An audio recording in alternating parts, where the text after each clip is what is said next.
우리 교독하도록 하겠습니다. 좀 본문이 깁니다. 제가 먼저 느헤미야 9장 15절부터 있습니다. 그들의 굶주림 때문에 그들에게 양식을 주시고 그들의 목마름 때문에 그들에게 반석에서 물을 내시고 또 주께서 여쪽에 손을 들어 맹세하시고 주겠다고 하신 땅을 들어가서 차지하라 말씀하셨사오나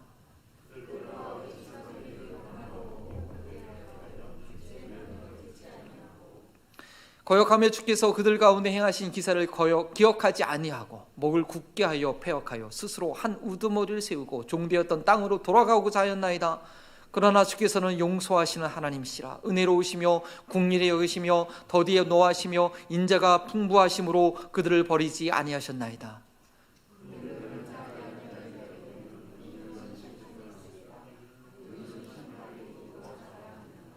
내 형제들아 만일 사람이 믿음이 있노라 하고 행함이 없으면 무슨 유익이 있으리요 그 믿음이 능히 자기를 구원하겠느냐.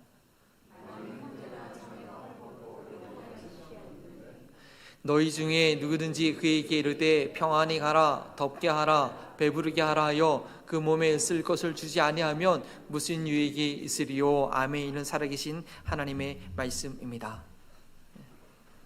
자리에 앉아주시고요. 이번 주부터는 모든 우리의 문서와 또 파워포인트의 영어를 같이 좀 넣기로 했습니다. 왜냐하면 한 영혼이 소중하고 우리 인터내셔널 패밀리는 대부분 한인교회를 찾는데 저희가 잘 준비를 해야겠다는 마음으로 했으니까 양해해 주시고요. 예수님처럼 생각하기, 저희가 이제 8주차를 지나고 있습니다. 예수님처럼 생각하기는 뭐죠? 교리 공부입니다. 사실은 교리 공부인데 기본적인 교리를 다시 한번 확인하고 우리 삶 가운데 적용하면서 그것을 확인하는 그런 시간을 갖고 있습니다. 이 지금 10가지 주제에서 가장 중요한 것은 뭘까요? 구원에 관한 이해입니다. 구원에 대한 이해. 열심히 믿음 생활하는데 구원받지 못하면 그거 허당이죠. 아무것도 아니잖아요. 그래서 우리가 구원에 대해서 분명히 바르게 이해하고 있어야 됩니다. 자, 구원은 무엇으로 받습니까? 믿음으로 받습니다. 그래서 복음이 좋은 시식이죠.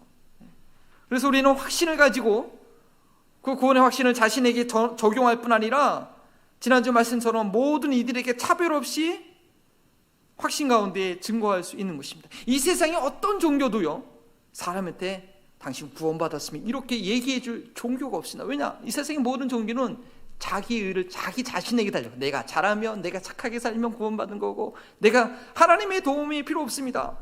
구원이 자기에게 달렸기 때문에 어떤 종교도 구원의 확신 주지 못하죠. 하지만 복음만은 하나님께서 하신 일을 받아들이는데 못 받아들이는 게 문제죠. 끝까지 난 이렇게 살아야 되는데 자기만 생각해요. 하나님 사랑을 받아들이면 되는데 사실은 복음을 믿는다고 하지만 그래서 구원의 확신을 못 갖는 그런 분들이 종종 있는 것을 발견하게 됩니다. 구원은 하나님의 선물이고 믿음으로만 구원받을 있습니다. 그런데 또 한 가지 문제는요, 이 믿음이 뭔지를 제대로 모르는 것, 오해하는 경우가 있습니다. 성경이 말하는 믿음이 무엇인지도 복음이 제대로 모르면서도 구원받았다고 또 확신하고 있으면 이거 어떤 일이 생겨나냐면 구원의 확신이 없이 살아가는 이 세상 종교인들보다도 더 막 나가는 삶을 살면서 난 구원받았다고 이렇게 얘기하는 그런 경우가 있으니까 우리가 참 복음이 어려워지게 되는 것입니다. 16세기에 일반 성도들이 성경을 직접 읽을 수 없었던 그런 시대에 그렇게 무지하여서 선행을 해야지 구원을 받는지 아는 사람인지 알고 그때까지는 그렇게 사람들이 알았습니다. 왜? 성경을 직접 못 읽으니까요, 성도들이. 그래서 마틴 루터가 성경을 독일어로 번역하고 모든 사람들이 직접 읽게 하고 복음이 뭐냐라는 것을 진정으로 밝혀주었죠. 그래서 간단하게 얘기하면 이신칭의 믿음으로 의롭게 여김을 받는다라는 그런 복음의 진리를 너무나 밝혀줬습니다. 그런데 아이러니한 모순되는 건 뭐냐?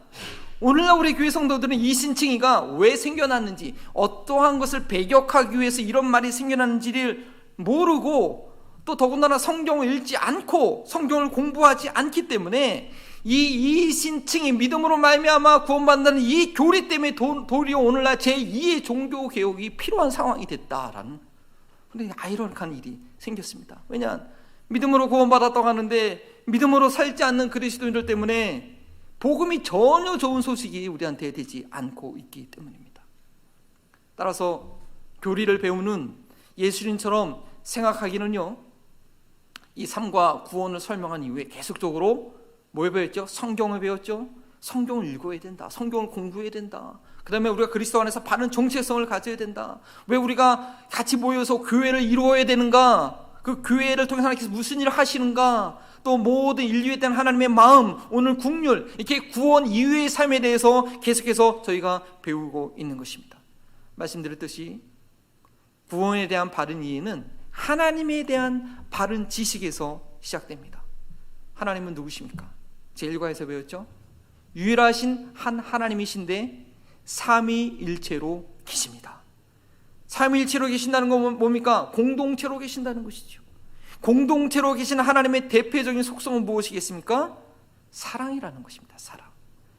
그런 질문이 있습니다. 하나님께서 이 세상을, 사람들을 창조하시기 전에, 이 세상을 창조하기 전에 뭐하고 지내셨을까? 참 심심하시지 않았을까? 그런 질문이 있는데 요한복음 17장 24절에 보면 그런 말씀이 있죠. 아버지여 내게 주신 자도 나와 함께 있어 아버지께서 창세전부터 나를 사랑하심으로, 창세전부터 나를 사랑하심으로, 삼일체 하나님은 서로 사랑하면서 지냈다고 얘기합니다. 공동체는 사랑하지 않고는 존재할 수 없기 때문입니다. 따라서 인간을 하나님께서 창조하신 이후에, 하나님의 형상대로 창조하신 후에는 그 사랑을 온통 사람들에게, 인간에게 자기 형상대로 만든 자기 자녀이기 때문에 쏟아 부으셨다는 것이죠. 인간이 아무리 반역하고 불순종하여도 그 사랑을 포기하지 못하시고, 지난주에 말씀대로 무엇으로요?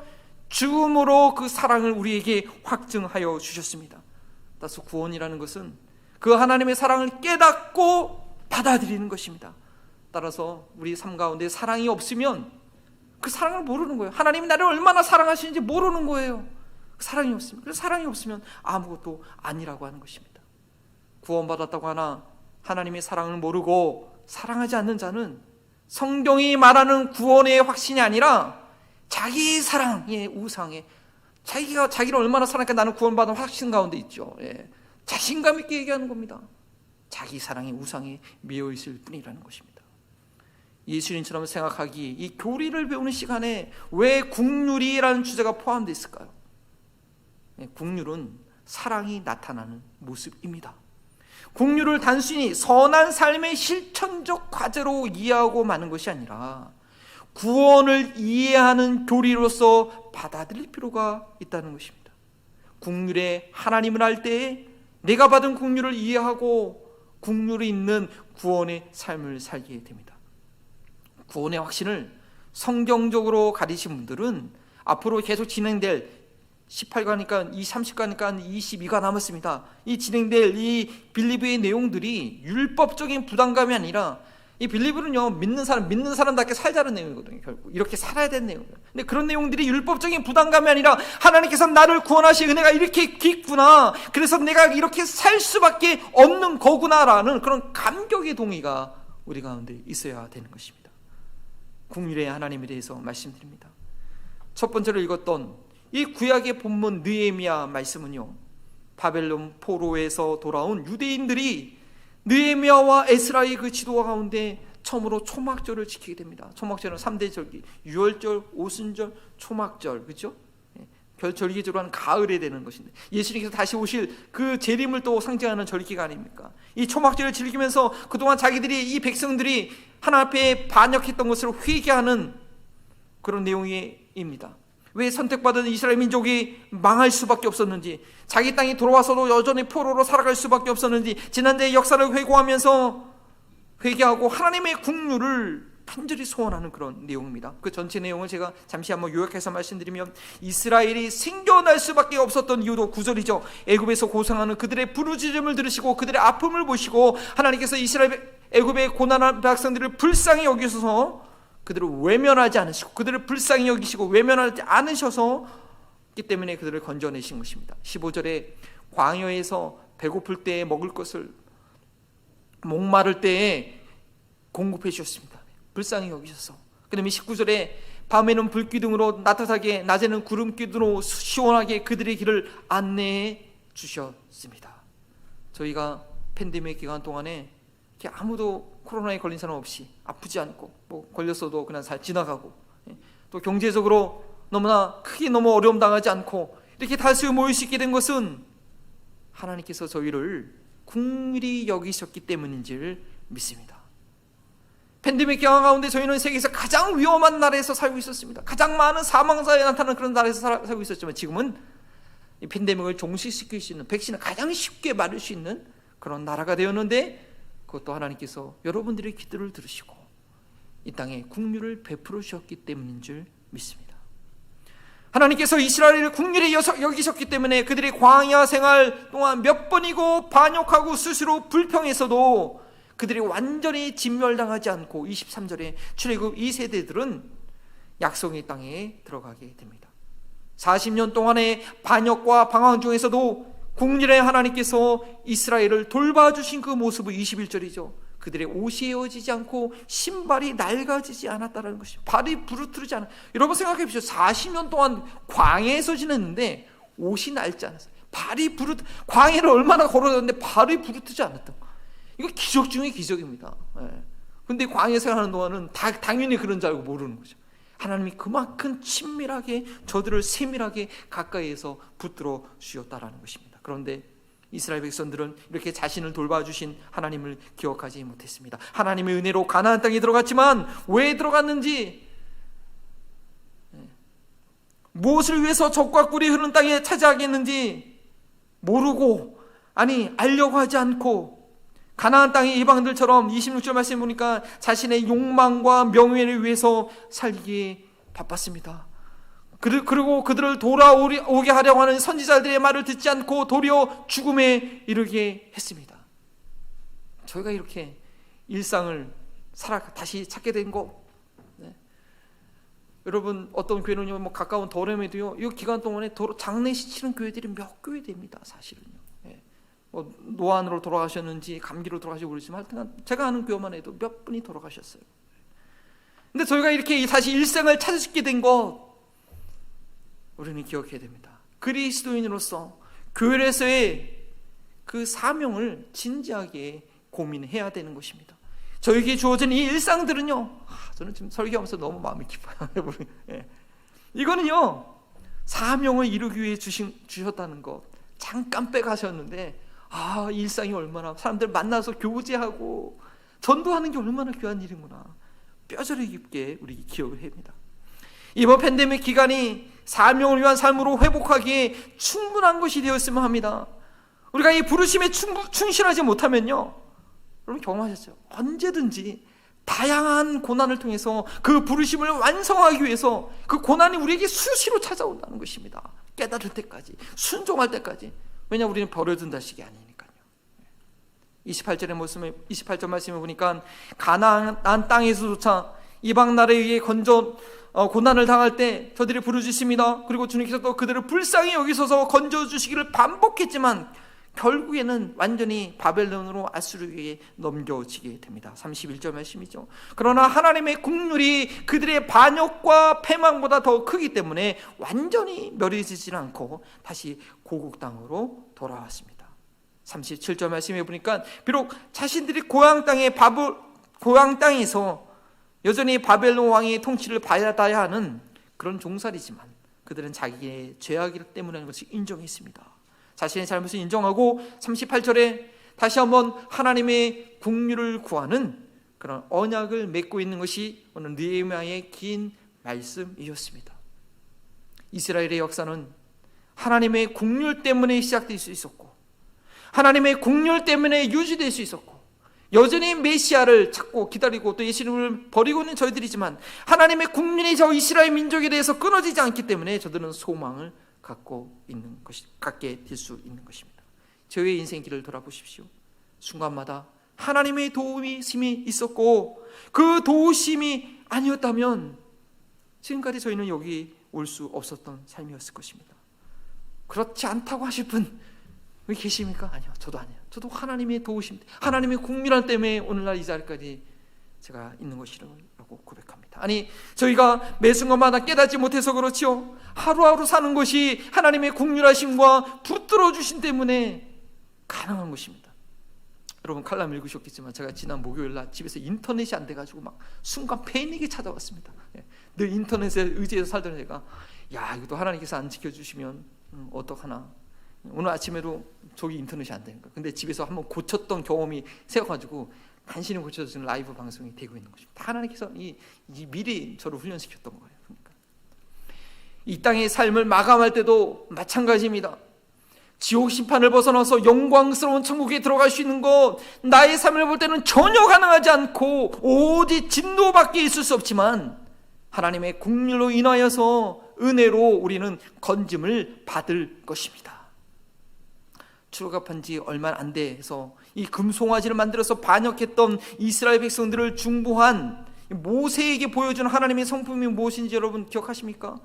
더 스토리 공부할 때 우리 구약의 역사를 잘 공부해서 여러분 다 기억하실 텐데, 출애굽기 34장 6절 말씀이죠. 정말 아주 시리어스한 상황이었습니다. 이 이스라엘 민족을 다 그냥 끝내고 내가 모세를 통해서 새로 시작하느냐? 그러니까 모세가 안 된다. 하나님 도와달라고. 그것 가운데 하나님이 누구신지 모세에게 보여준 내용이죠. 여호와께서 그 앞에 지나시며 선포하시되 여호와라 여호와라, 자비롭고 은혜롭고 노하기를 더디하고 인자와 진실이 많은 하나님이라. 진노하기 쉬운 가장 급박한 상황에서 가장 자비로우신 하나님의 모습을 알려주신 것입니다. 그처럼 하나님의 긍휼하심이 넘쳐나는 그 본성은 가장 비참한 상황에서 드러납니다. 거기가 어디였을까요? 어느 순간이었을까요? 지난주에 예수님께서 절규하신 그 진정한 의미를 제가 말씀드렸습니다. 예수님께서 그 마지막 순간에 엘리 엘리 라마 sabachthani 어찌하여 나를 버리셨습니까? 이렇게 외친 것이 예수님의 약한 모습을 우리에게 보여준 것이 아니라 십자가상에서 고통받고 절규하는 이 독생자의 부르심에 침묵하셔야 하는 그 아버지의 사랑이 어떠하다는 것을 보여준 것이었죠. 바로 그 비극적인 상황에서 하나님의 긍휼이 나타난 것입니다. 아무 죄 없으신 예수님께서 당하신 그 십자가의 무시무시한 고통은 어쩌면 죄인들을 향한 하나님의 분노입니다. 죄를 미워하시는 하나님께서 하나님의 공의로 인하여서 불같은 심판을 내릴 수밖에 없는데, 죄인들에 대한 긍휼로 인하여서 대신 독생자 예수님께 내리셨다라는 것이죠. 우리가 직접 당하게 되는 것을 우리가 감당할 수 없는 심판이기 때문에 하나님의 그 거룩하심과 공의를 볼 때 나의 죄악을, 그 심판을 능히 우리는 감당할 수 없기 때문에 예수님께 대신 그것을 쏟으셨다는 것입니다. 따라서 저희는 예수님의 십자가의 죽음을 생각할 때 우리가 하나님 앞에 어떠한 죄인인가를 발견할 수 있어야 됩니다. 하나님의 독생자가 수치스럽고 고통스럽게 죽지 않고서는 거룩하시고 흠없으신 하나님 앞에 감히 설 수 없는, 감히 함께할 수 없는, 감히 영원토록 하나님께 같이 있을 수 없는 그런 죄덩어리라는 나의 존재를 여러분 발견하셔야 됩니다. 남의 이야기가 아닙니다. 흉악한 살인죄를 저지르고 사형 선고를 받아서 이제 교수형을 기다리고 있는 어떤 죄인의 이야기가 아닌 것입니다. 바로 저와 여러분에 관한 그런 사실입니다. 물론 인간의 양심과 기준으로 볼 때는 흉악한 범죄자들에 대해서 더 가중한 처벌이 있어야 하는 것이 이 사회의 규범이지만, 온 천한 만물을 창조하시고 영원부터 영원까지 계신 그 하나님 앞에서는 그 살인자나 그 간음자나 내가 하고 있는 죄나 하나님 앞에 나아가지 못하기는 동일한 그런 죄악이라는 것입니다. 나는 저 살인자보다, 저 강간자보다 양심적으로 살았으니 예수님 보혈까지 나한테는 필요 없다라는 것이 아니라는 것이죠. 모두가 하나님의 긍휼이 아니고서는 그 앞에 설 수 없는 죄성을 가진 그런 육체일 뿐입니다. 따라서 우리가 구원을 제대로 이해하기 위해서는 하나님이 어떤 분이신지를 제대로 알아야지 죄가 무엇인지, 어떻게 믿음으로 구원받는지가 마음으로 받아지게 됩니다. 하나님이 누구신지 모르기 때문에 구원을 잘못 생각하는 것이죠. 저희들도 이스라엘 백성들만큼이나 하나님의 긍휼함이 없었다면 구원의 여정을 시작할 수도 없었고, 매 순간마다 용서하시고 다시 기회를 주시는 하나님의 긍휼이 아니고서는 하루라도 견딜 수 없는 그런 죄인인 것입니다. 나 같은 죄인이 어떻게 천국에 갈 수 있다고 확신할 수 있겠습니까? 어떤 행위로도 감히 가당하지가 않는 것이죠. 오직 나의 체질을 아시는 하나님께서 마지막까지 나를 불쌍히 여기시기 때문에, 그 한없는 긍휼을 베풀어 주시기 때문에 우리가 감히 구원의 확신을 갖게 되는 것입니다. 우리 사도와 우리 디도서 3장 4절과 5절 말씀 보십시오. 우리 구주 하나님의 사랑과 사람 사랑하심이 나타날 때에 우리를 구원하시되 우리가 행한 바 의로운 행위로 말미암지 아니하고 오직 그의 긍휼하심을 따라 중생의 씻음과 성령의 새롭게 하심으로 하셨나니, 저희가 구원받은 것 사도 바울처럼 디모데 4장 18절에 주께서 나를 모든 악한 일에 건지시고 또 그의 천국에 들어가시도록 구원하시리니 라고 확신을 가질 수 있는 곳은 오직 하나님의 긍휼 때문에 가능한 것입니다. 이러한 긍휼을 받은 그리스도인들, 우리는 어떤 삶을 살아야 되겠습니까?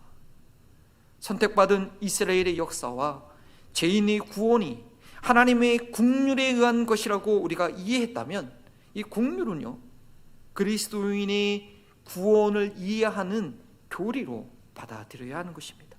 실제로 신약성경은 많은 가르침이 이 긍휼과 구원을 동일하게 연결하고 있습니다. 예수님께서 용서에 대해서 가르치셨을 때 어떤 비유로 하셨습니까? 10,000달란트를 용서받는, 10,000달란트가 달란트 얘기했잖아요. 그 수만 밀리언 달러야 되는 돈입니다. 어떤 종이 용서받았습니다. 그런데 100데나리온, 한 3,000불 될까요? 그거 빚진 자를 용서하지 못해서 그냥 옥에 가두니까 이 10,000달러 용서받는 자는 어떻게 됐습니까? 근데 이 이야기의 시작이 어떻게 됐냐입니까? 마태복음 보니까 천국은 그 종들과 결산하던 어떤 인과 같으니, 이 비유가요 천국에 관한 얘기입니다. 결국 구원에 관한 이야기라는 것이죠.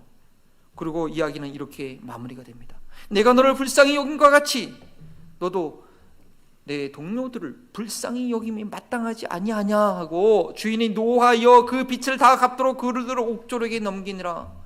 비유의 결론은 마음으로 형제를 용서하지 않으면 하나님 아버지께로부터 용서받지 못한다는 것이죠. 하나님께로 용서받지 못하면 어떻게 돼요? 지옥 심판이죠. 이웃을 용서하지 못하면, 이웃에게 긍휼을 베풀지 못하면 하나님께로부터 또 용서받지 못한다는 것입니다. 하나님으로부터 완전히 용서받았음을 확신하는 자는 용기가 필요해요. 용기와 사랑을 가지고 이웃을 그럴 수도 있지 라고 받아들일 수 있다는 것입니다. 자신이 하나님 앞에서 얼마나 큰 죄인이었고 어떻게 용서받았는지 제대로 알고 확신하기 때문에 용서 못할 이웃이 없다는 것입니다. 구원받은 자의 삶, 잘 들으십시오. 구원받은 자의 삶은 언제나 용서와 긍휼이 가능한 삶입니다. 좀 지금은 솔직히 가능하지 않은 것도 있지만 하나님께서 내 안에서 구원을 두렵고 떨림으로 이루어 가시기 때문에 언젠간 가능하다는 것이죠. 그래서 성경은요 너희가 완전히 다 구원받았다고 얘기하지 않습니다. 빌립보서에 보니까 두렵고 떨림으로 너에게 주신 구원을 이루어 가라고 얘기하고 있는 것입니다. 잘 알고 계시듯이 선한 사마리아 사람 이야기도 마찬가지죠. 이야기가 어떻게 시작됐습니까? 율법교사가 찾아와서 선생님이여 무엇을 해야 영생을 얻으리이까? 이거 구원에 관한 이야기였습니다. 결론은 무엇이었죠? 누가 강도 만난 자의 이웃이라는 그 예수님의 질문에 율법사가 대답을 아주 잘합니다. 자비를, 긍휼을 베푼 자니이다. 그러니까 예수님께서 너도 가서 그와 같이 하라 라고 말씀하셨습니다. 예수님께로부터 받은 긍휼이 무엇인지 알고 그 긍휼 입은 자는, 즉 내가 어떤 죄인이었고 어떤 희생으로 용서받았는지 믿는 자는 내 의지가 아니라 하나님의 긍휼을 덧입은 자이기 때문에 그 삶 자체가 하나님처럼 긍휼의 삶이라는 것이죠. 따라서 마태복음 25장 마지막 날에 예수님께서 심판하실 때 양과 염소를 구분할 때 그 장면, 제가 처음 와서 성빙 설교할 때도 이 본문을 얘기했는데요. 그 예수님의 가르침을 기억해야 됩니다. 작은 자 하나를 무시하지 않고 긍휼을 베푼 자들에게 예수님께서 뭐라고 말씀하셨죠? 내 아버지께 복받을 자들이여 나와 창세로부터 너를 위하여 예비된 나라를 상속받으라고 선언하십니다. 그러나 자신들의 의지로 자기가 한 선행을 다 기억하고 있는 자들에게 왕 되신 주님께서, 인건 되신 주님께서 하신 말씀이 무엇입니까? 저주를 받은 자들아 나를 떠난 마귀와 그 사자들을 위하여 예비된 영원한 불에 들어가라. 그런데 그 선언 전에 이 염소와 같은 이들이 주님께 한 대답이 주님께 따진 거죠. 그게 뭔지 아십니까? 자신들이 언제 주님께서 굶주릴 때, 목마를 때, 옥에 갇혔을 때, 나그네 되었을 때, 병들었을 때 돌아보지 않았냐고 그렇게 주님께 대답하고 있습니다. 자기가 한 선행은 자기가 다 기억하고 있습니다. 자기는 했다라는 것입니다. 이게 뭡니까? 자기 의지로 한 것이죠. 그러나 주님께서는 지극히 작은 자 하나에게 하지 않은 것이 곧 내게 하지 않은 것이라고 판단하셨습니다. 반면에 이 양들의 이야기가 무엇입니까? 양의 편자들의 이야기 고백이 무엇입니까? 주님, 저희가 언제 주님께서 목마르실 때, 굶주릴 때, 옥에 갇혔을 때, 나그네 되었을 때, 병들었을 때 우리가 언제 돌아봤습니까? 라고 대답합니다. 그들은 자기가 한 일 선을 기억 못합니다. 자기 의지가 아니었거든요. 너무나 당연한 것이었거든요. 지극히 작은 자 하나 소홀하지 않고 돌아보는 것이 그들의 삶 자체였습니다. 예수님께서 그들의 마음 가운데 주인으로 계셨기 때문에 당연히 고민할 거 없이, 크고 작거나 구별할 거 없이 그냥 그것이 너무나 당연한 것입니다. 긍휼을 베푸는 것이 자기의 기준이 아니라 그들의 주인이셨던 예수님이었기 때문에 심판대 앞에 섰을 때 그 예수님의 기준에 합당한 것입니다. 이것이 예수님을 구세주로 인정하고 살아가는 자들의 마땅한 구원받은 삶이라는 것이죠. 오늘 본문 말씀을 읽었던 이 야고보서도 동일한 내용입니다. 2장 13절 전반절이죠. 긍휼을 행하지 아니하는 자는 자에게는 긍휼 없는 심판이 있으리라. 그렇다고 오해하지 마십시오. 지금 카메라가 지금 스틱이 됐는데 지금 생방송으로 황지원 자매님은 아마 저 모습만 계속 볼 것 같아요. 그런 방송사가 생길 수 있습니다. 긍휼을 행하지 않은 자는 긍휼 없는 심판이 있으리라.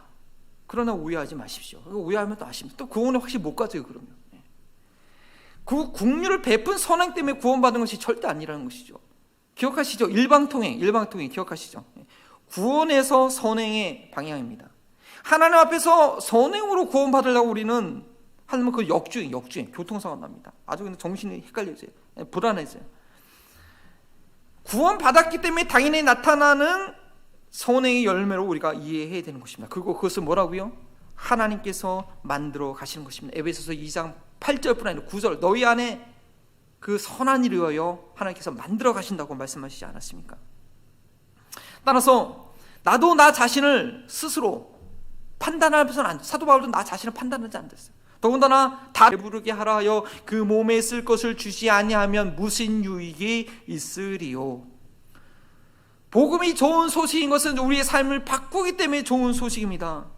그런데 여전히 이기적이고 희생을 하기 두려워하고 긍휼을 품지 못한다면 그 복음이 우리의 삶에 무슨 유익이 있겠습니까? 그런 교회가 지역사회에서 무슨 유익이 있겠습니까?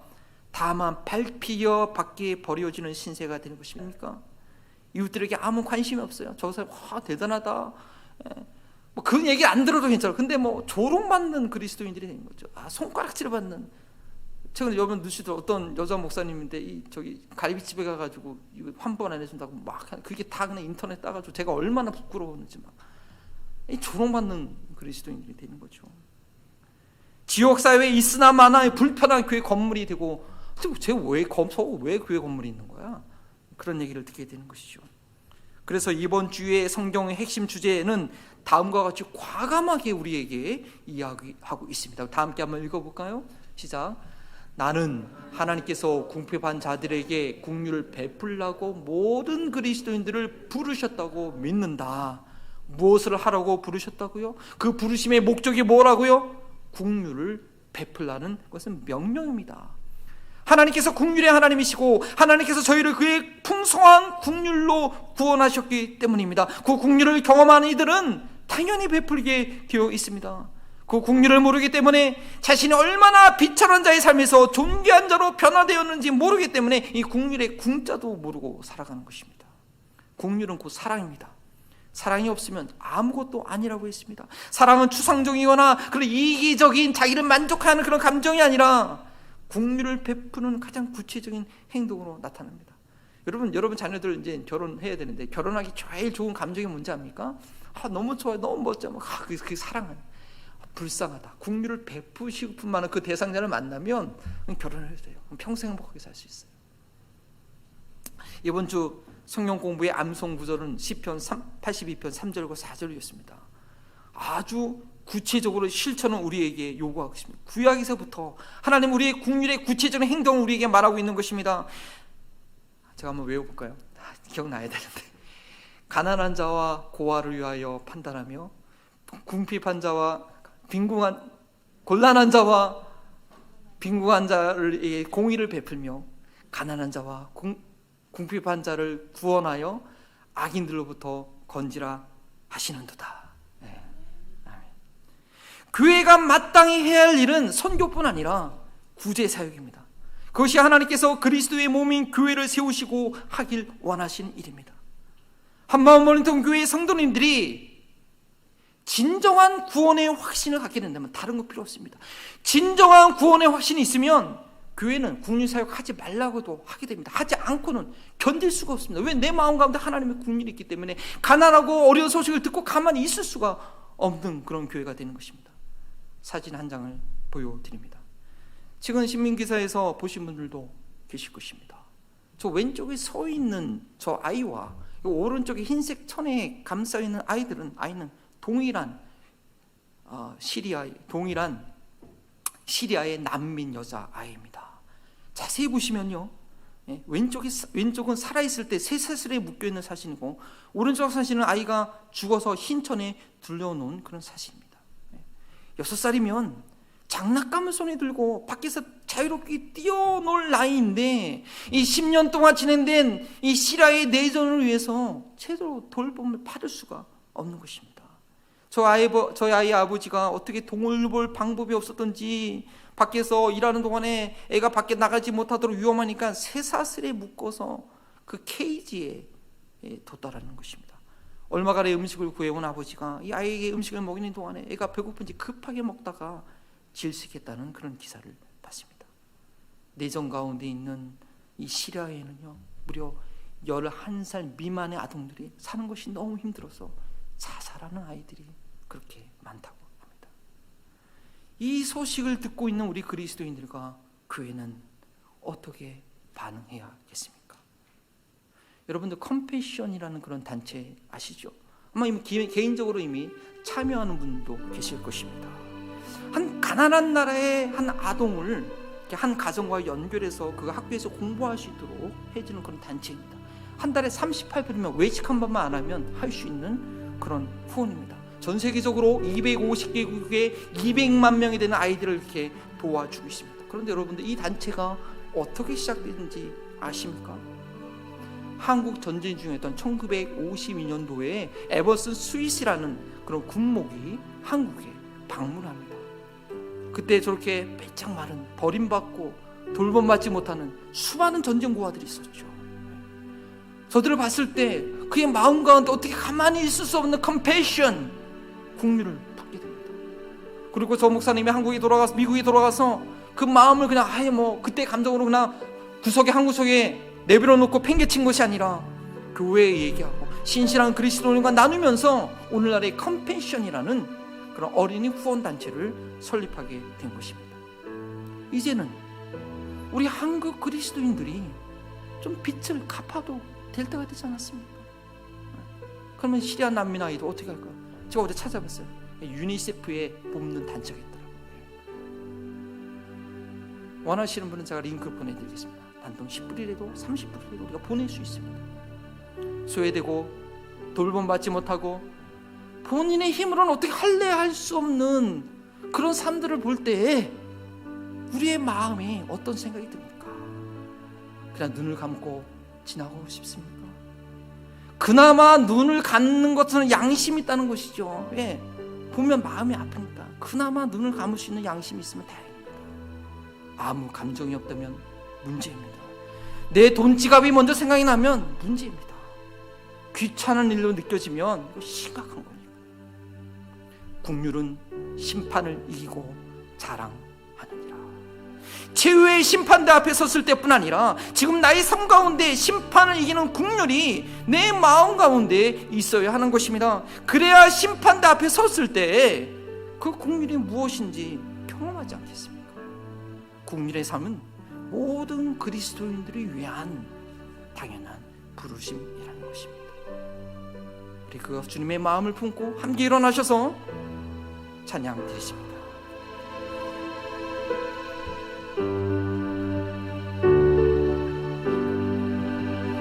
세상 모든 사랑 없어 냉랭함을 아느냐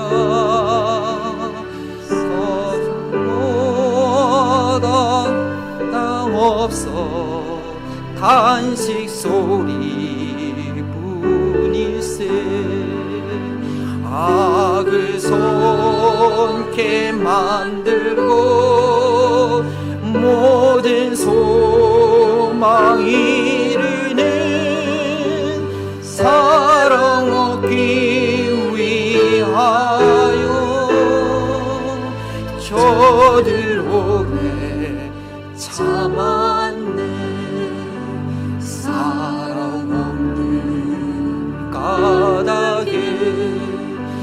사랑 없는 까닭에 사랑 얻기 위하여 저들 오래 참았네. 곳곳마다 범민함이 사랑 없는 열고요. 지근하게 손을 펴고 사랑받기 원하네. 어떤 이는 고통과 근심 걱정 많으니 사랑 없는 까닭에 저들 실망하도다. 사랑 없는 까닭에 사랑 없는 까닭에 사랑 없는 까닭에 저들 실망하도다.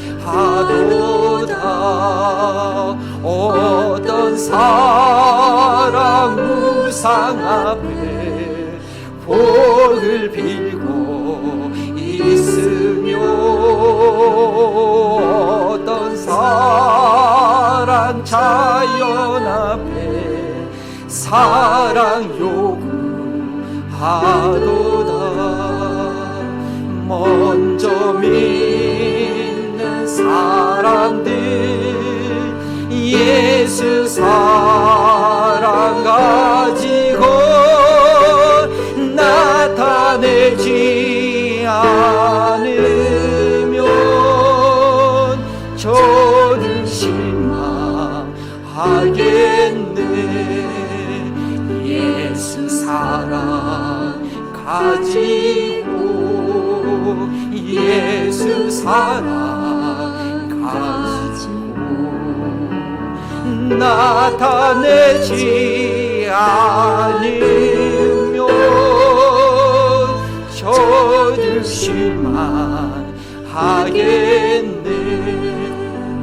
기갈 중에 있는 영혼 사랑받기 원하며 아이들도 소리질러 사랑받기 원하네. 저들 소리 들을 때 가서 도와줍시다.